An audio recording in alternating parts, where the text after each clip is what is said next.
It's a chilly night in late November, and a woman sits in the middle of an emergency. I'm locked out of my place. Help is on the way, she's told. But as we're about to find out, Hey. Sorry about the wait. It's a little chilly. there are no guarantees when you're picking a locksmith. It's not, it goes to a different suite. The woman, in fact, is a marketplace producer. And this house is a testing ground that we've rigged up with hidden cameras. Okay, well, I think those all look pretty good. Yeah, Yeah, it's pretty good. Pretty expensive for Our plan is to call locksmiths over the next few nights. There we go. There, we know that one. Checkpoint door and lock. We've heard a lot about this one. From companies we've heard might not give us a fair shake. It says $15, 15-minute response time. John Seitz is with us. He's got 10 years experience as a locksmith, and we've hired him to help with our test. And I want to show you, we've got some cameras set up. Let's go inside. Sounds good. Together, we'll be in a back room, If I just click here, we get a closer look. Lovely.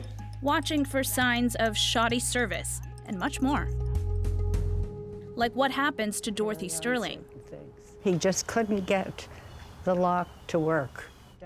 She's 94 and needed the antique lock on her front door fixed. And he kept trying, and he just couldn't get it to work because he didn't know what to do. The locksmith is both inexperienced, she says, and threatening. He told me he was going to remove the lock and leave me with nothing. Now it's her carpenter, Titus, who's fixing the mess left behind. So as you can see here, he broke the door several places. Titus feels bad because he's the one who found the locksmith. So I called 3 different companies. And the one that responded to me first was Checkpoint. Online, Checkpoint promises safety, trust, and peace of mind. Customers, though, post reviews that use words like horrible, overpriced, and highway robbery. As you can see, this is the lock which they install.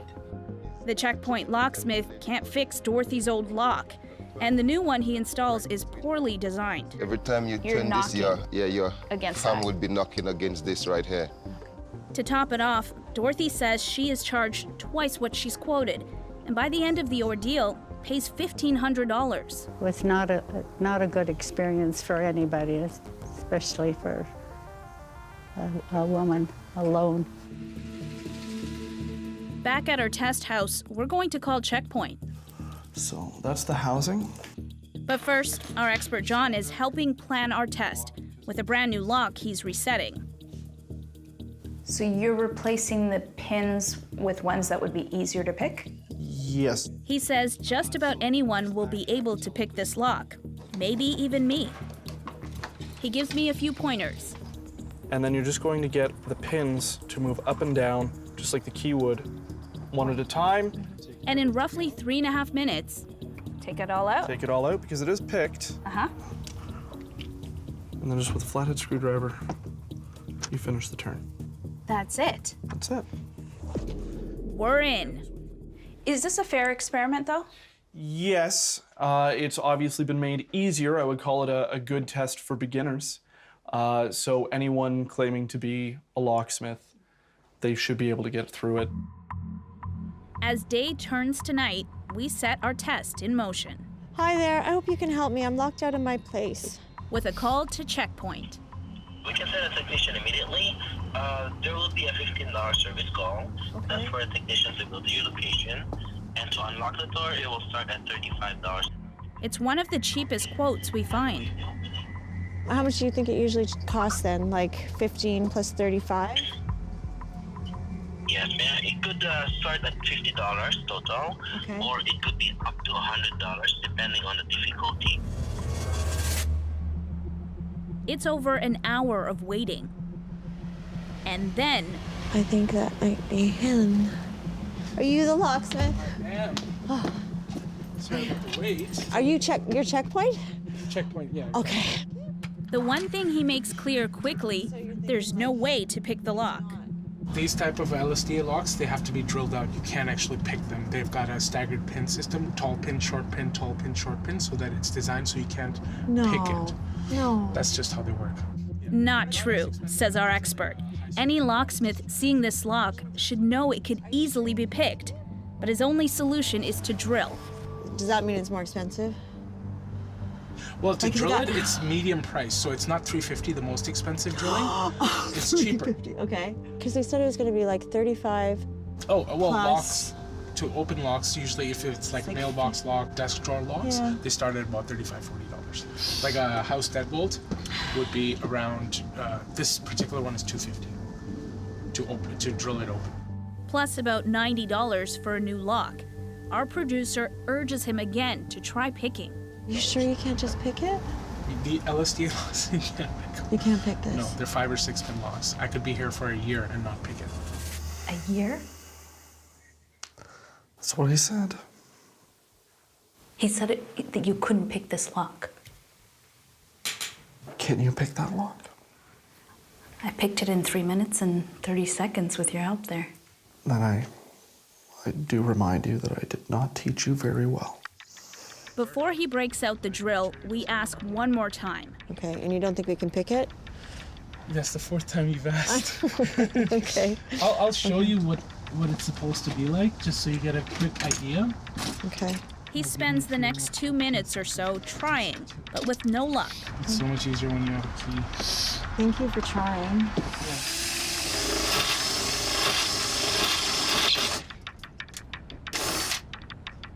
Locksmiths are supposed to ask for ID, proof we live here, right off the bat. But this checkpoint technician is well into destroying our lock by the time he finally asks. You turn the key this way, right? Yes. Yes. You do live here, right? Yeah, I'm renting it, yeah. You rent here? I rent it, yeah. Does the landlord know you're locked out? I couldn't get a hold of her today. But it's okay, she'll be okay. Okay. Yeah. Because otherwise it's... He doesn't finish the thought, but does finish the job, You got it. including a new lock. Our expert, though, is not impressed. What are you thinking right now? That was everything I didn't want it to be. A bigger surprise awaits when it's time to settle the bill. Okay, so how much? I'm totally confused as the price. Altogether $400. No. With tax, 452.00. No. What? I mean, if I give you cash, can you do like 450? 400 plus tax, 452. And with that, the call ends. Bye. All right, have a good night. We contact Checkpoint. They admit their locksmith should have asked for ID, tried harder to pick the lock, and should have quoted a final price before starting the job. Checkpoint is now updating its procedures and agrees to compensate 94-year-old Dorothy. This is your industry. Yeah, this is the worst part of my industry. This is the worst part. I'm glad you're taking a good look at it. I have heard all about it, but that was sad. That was just really sad. You almost look like you're taking it personally. This is my livelihood that I just watched someone make a joke out of.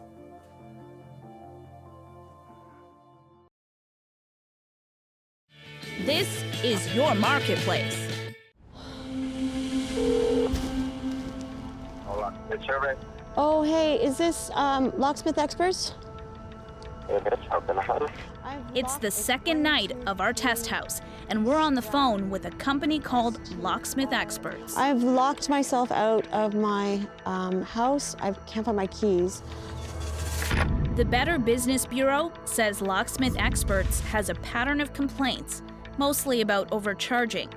As one reviewer puts it, these people are not experts, they are thieves. The company admits it has a few unhappy customers, but says most are satisfied. Basically, we charge $29 to come on site. Yeah. And whatever needs to be done on top of that. Yeah. Oh, how much do you think that might be? It starts at $45 an hour. We heard a similar quote last night from a different locksmith, and it ends up costing $450. He said the lock was unpickable and insisted on destroying it to let us in. Our expert John is back with us. And once again, he's reset a brand new lock to make it easier to pick. Okay. This is night 2. What are you expecting? I'm hoping for much better tonight. Just a straight call, honesty, an attempt to pick the lock. Oh, there we go. Car's pulling in. Hi, are you my locksmith? Hi. I'm okay. He says his name is Serge, and the very next thing he says is the proper thing. Do you have a piece of ID with you by any chance? I do. We show Serge ID and a rental agreement to prove we live here, and he immediately tries picking the lock. If it is possible to pick this lock, it's gonna cost $95. Okay. Is that like on top of the? Yeah. Okay. Like a service call sort of thing.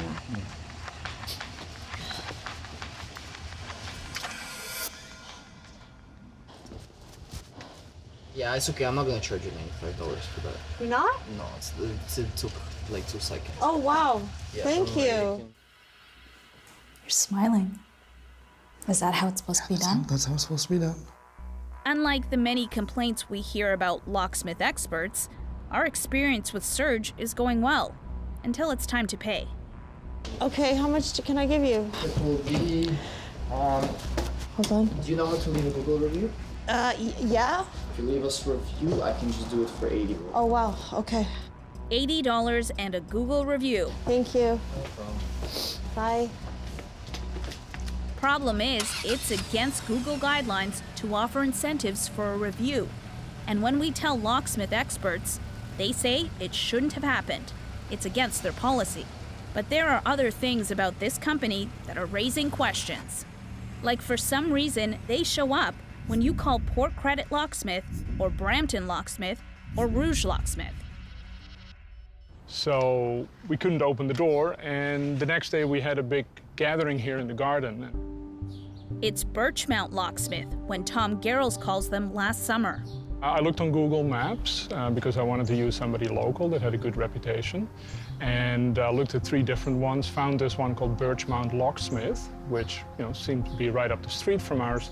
They quote Tom a price of $30 for the service call, $45 and up for the lock replacement. So what was your impression of this locksmith when they showed up? The $45 and up now went to $100 just to open the door, and on top of that, $185 to replace the lock. Tom fights back and gets a discount. But what he really doesn't like is the fact Birchmount Locksmith doesn't actually do the job. It turned out he was working for a company out of Concord called Locksmith Experts. Sure enough, the receipt says Locksmith Experts. So what happened to Birchmount? We invite Tom to go looking for answers just up the street. There's 530 there. Okay, so it's on this side of the street then.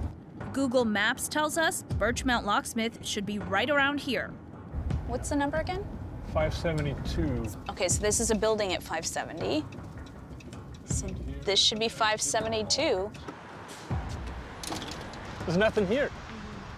It's just an empty lot. There's no locksmith here. Doesn't look like it. Nope. Why do you think they would pick this address? Well, I guess they just don't want to be found. Clearly, there's something scuzzy going on. We ask Locksmith Experts to explain. They say they act as a subcontractor for many companies and did not create any fake listings. Back at our test house, we want to know how far the fakery goes in the locksmith industry. Okay, so that one there, this is right near where we are. So we try searching Google for a locksmith near me and find a company called Certified Locksmith Etobicoke. Right there. You see, Certified Locksmith Etobicoke. So let's just pull it up. It's supposed to be right in the neighborhood. Oh, hey, I wonder if you can help me. But when we call Certified and ask who exactly will be coming, things get confusing.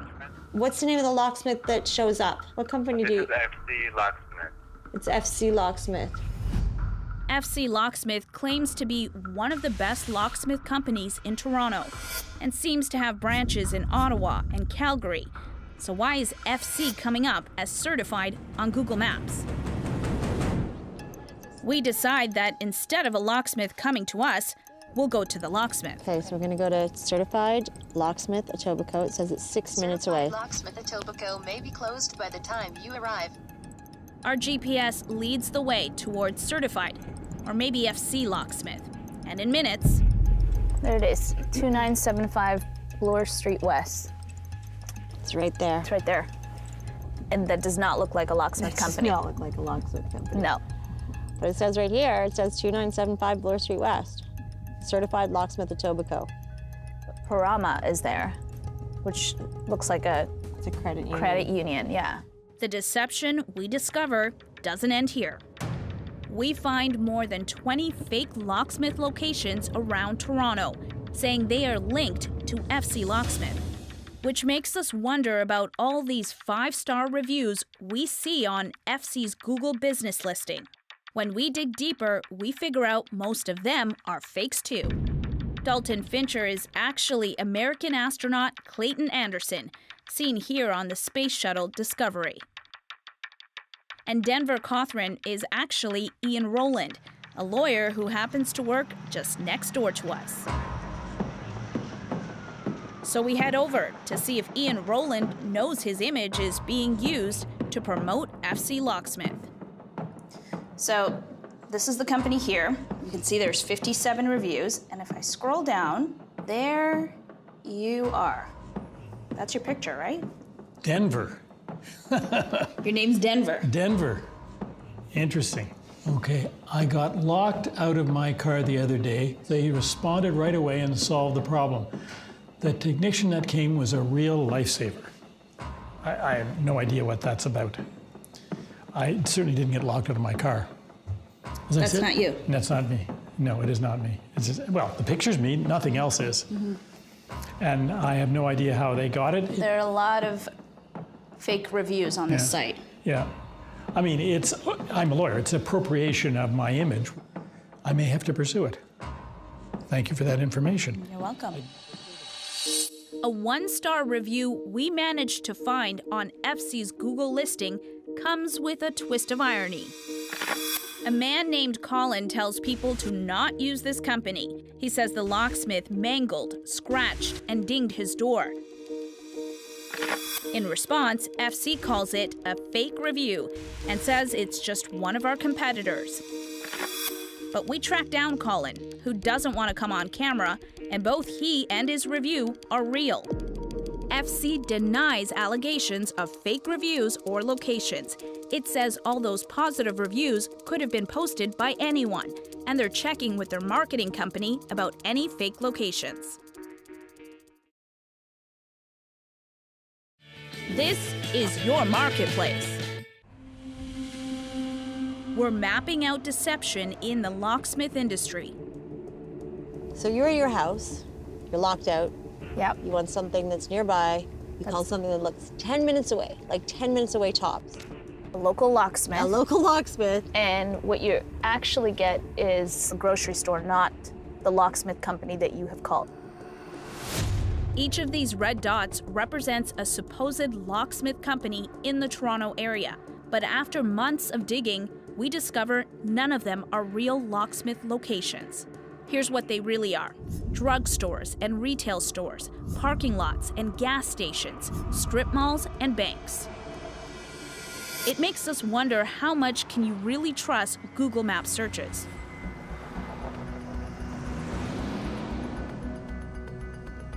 Mike Blumenthal is a search engine consultant. He helps businesses get exposure through local Google searches. In locksmiths, in appliance repair, in moving and garage door opening, any home service business, you see a massive amount of fake listings at the present. What's the harm in that?